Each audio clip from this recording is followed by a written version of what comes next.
beeksisa jawwaala irratti amma dhufee karaa iimootiin jawwaala guutuutti seenuu isin dhorgee isin azaa isin godhe har'a formaata isiniif fidee dhufee jira. Hanga viidiyoo kiyya isa dhumaatti nafaana turaan subscribe like share gochuu akka hin daganne Jabboo miidiyaan isin jaallata isin kabaja galatooma. Gootoo isaa YouTube irraa argattu jechuudha. Yooyyaa assalamu alaikum warahmatullahi wabarakaatu.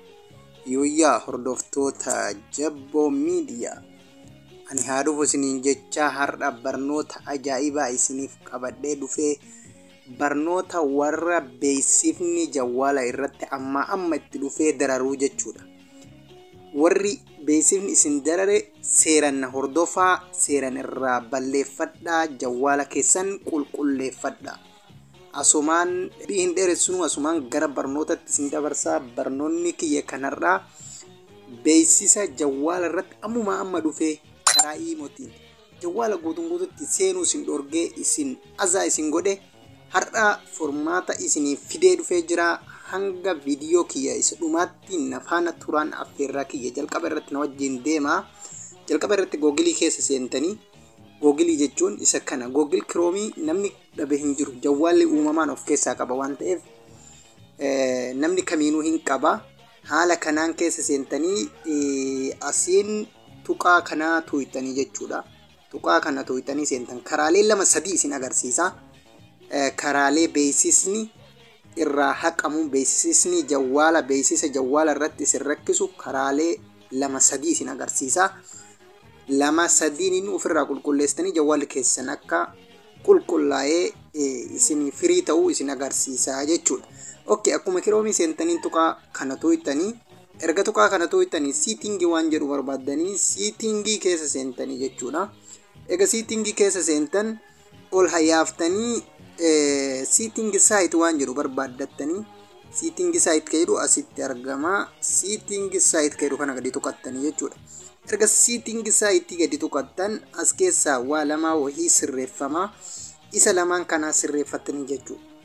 Cookies ka jedhu kana ni agartanii.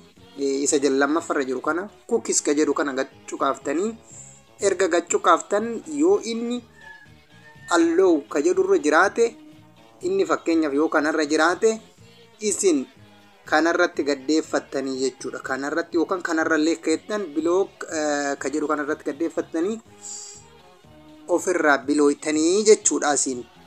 Okay, allow irra akka hin teenne ka jalqaba sanirra akka hin teenne jechuudha. Okay. Inni lammaffaa asuma keessan siitingii masaayitii keessan addis waan jedhu jira. Addis jechuun kun walumaa galatti beeksisa mataan isaatu. Isa kana yoo inni banaa jiraate ni cuftanii jechuudha. Amma kiyya cufaa jira. Isin immoo yoo fakkeenyaaf inni akkana jiraate akkanatti deebisuu qabdanii jechuudha. Akkana cuftanii haala kanaan ofirraa hidhuu dandeettanii jechuudha. Okay, kuni karaa tokkoffaadha. Karaa lammaffaa isin agarsiisa. Nafaana bu'aa hanga isa dhumaatti. Okay, kun immoo waan namoota hedduu cinqaa turedha. Okay, karaa lammaffaa siitingii keessa seenna. Siitingii seenna. Erga siitingii seenne Google waan jedhu barbaaddanna. Google ka jedhu kun asumaan kallattii kanaan jira. Google ka jedhu cuqaasna. Erga Google ka jedhu cuqaasne maal ka jedhu nu dhufa, waa hedduun nu dhufa. Nummoo wanti nu as keessaa cuqaasnu addis ka jedhu kana asirratti illee addis jedha. Addis jechuun walumaa galatti beeksisaa jechuudha. Okay, isa gadi cuqaaftaa haala kanaan receipt advertising ka jedhu kana gadi cuqaastaa confirm gootadhaan. Okay, isa akkas gootaa kallattiman duuba deebitaa jechuudha. Erga duuba deebite ammallee manage your Google account ka jedhutti deebitaa. Manage your account Google account ka jedhu gattu qatta. Okay, haala kanaan sii fida. Erga haala kanaan sii fide data in the privacy jedha isa gad tuqattaa jechuudha. Okay, isa kana gadi tuqattee as keessa ol harkifattaa jechuudha. Beeksisni cimaan kana ofirraa ka hidhuu qabdanii jechuudha. Okay, kunoo asitti maal jaa inni hedduutu jira isin keessaa kaminni gonkumaa ofirraa cufuu jechuu gonkumaa beeksisuma waan ta'e ofirraa cufatu jechuudha. My ad center ka jedhu kana gadi cuqaaftanii jechuudha. Inni kunoo akkuma argitan on irra jira ofitti deeffattanii jechuudha. Okay, keessa gadi seennee wajjumaan ilaalla. Haala kanaan fida. Okay, inni kinoo amma jalqaba irratti on jedha. Mataa kana irratti argitanii on jedha. Gad tuqattanii ofii gootanii jechuu. Gara gadaanu kanatti turni off ka jedhu jira. Turni off ka jedhu tuqxan.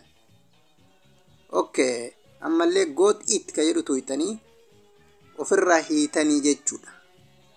Kuni waan ajaa'ibaati. Kunoo amma dura on jedha amma off jedha. Namoonni hedduun waan kanaan rakkachuu jiran. Ana qofa osoo hin taane anis rakkadhee ture bira taree jechuudha. Akkuma keessan kana dhamaa ture nama gaggaafachaa ture koomantii namaa jalatti iyyaafachaan ture. Garuu har'a baradhee isin barsiisuu eegalee jechuudha. Isin baradhee barsiisuu eegaluuf baay'eetti gammada. Garuu warroonni viidiyoo kana ilaalaa jirtan viidiyoon barnoota as jalatti isin argatan viidiyoo babbareeda jedhee itti amana. Viidiyoo babbareeda kana sheerii laayikii gootanii akkasumas subscribe gootanii bira taruu qabdan malee akkanumaan cal jettanii bira taruu hin qabdanii jechuudha. Okay, jalqaba irratti warroonni subscribe YouTube gootanii akka viidiyoon barnoota nu gadi furru kallattimaan akka isin ga'u jechuudha. Subscribe jechuudha. Subscribe yeroo tuqxan mallattoo jalaa hin dagatina. Fakkeenyaaf mallattoo inni mallattoo qaba. Mallattoon isaa mallattoo gurraattii sanirraa ol godhadhaa jechuu barbaadetti. Okay, kiyya gubbarra hin jiru waan ta'eef seenee isin agarsiisaa jedhee garuu viidiyootti beeksisatti na ajaje waan ta'eef ofirraa dhiisee jechuudha. Okay, isin kallattima kanaan like share gootanii kun barnoota barbaadan ta'e jala jira akkaataa googiliitti banatan fa'a waa hedduutu jira. Waa hedduu irraa barattanii waan garagaraa waan as jalaa argattan jedhee yaada. Dammoo afaan Ingiliffaa gara afaan Oromootiitti jijjiiruu akkasuma gaafii waan barbaadan barnootaan isin barsiisu guuturraa as jalatti na argattan jedhee amanaa jechuudha. Kanaafuu subscribe, like, share gochuu akka hin daganne Jabboo miidiyaan isin jaallata, isin kabaja. Galatooma.